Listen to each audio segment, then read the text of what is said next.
I've always been an avid student of history, but especially recent history, starting with World War II. And probably the reason that it's been more interesting for me is because I could actually meet those people. I started being aware of history and the world and what's going on worldwide, not just in my immediate environment. When I was like 8 or 9 years old, I remember finding out about the Vietnam War. It had just barely ended, and then I found out about it, and it just affected me quite a bit. That you're telling me that a year ago or so, American people were killing other people. I thought the wars were a thing of the past, but it was actually going on when I was alive. That for whatever reason it struck me as I guess what it did was open my eyes. Made me more interested in world events and whatever. So anyway, I've always been interested in history, and especially interested in World War II.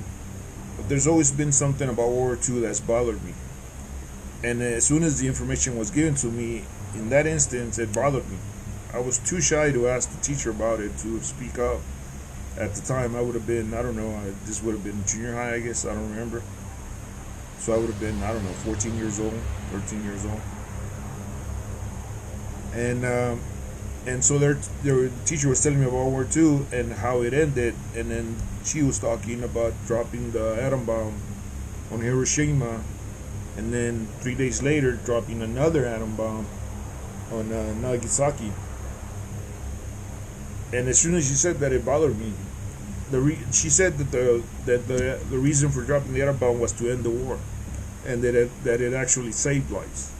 That having to invade American soldiers having to invade the main island of Japan would have a lot of people would have died, right? And it's a pretty weak argument. I'm sure everybody already knows, right? That the reason the war ended was because Russia invaded the Japanese forces in Manchuria. So the atom bombs had nothing to do with it. But let's give them that. Let's give them that. The first bomb drop in in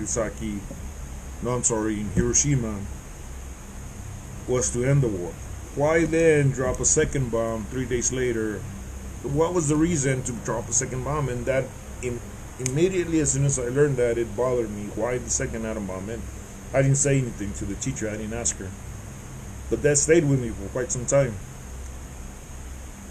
And I didn't actually learn the reason for it. I don't know, 10 years later, I don't know when. It was much later. I was reading about it, and I found out that the bombs, the actual bombs dropped on Hiroshima and Nagasaki, were different bombs, different technologies.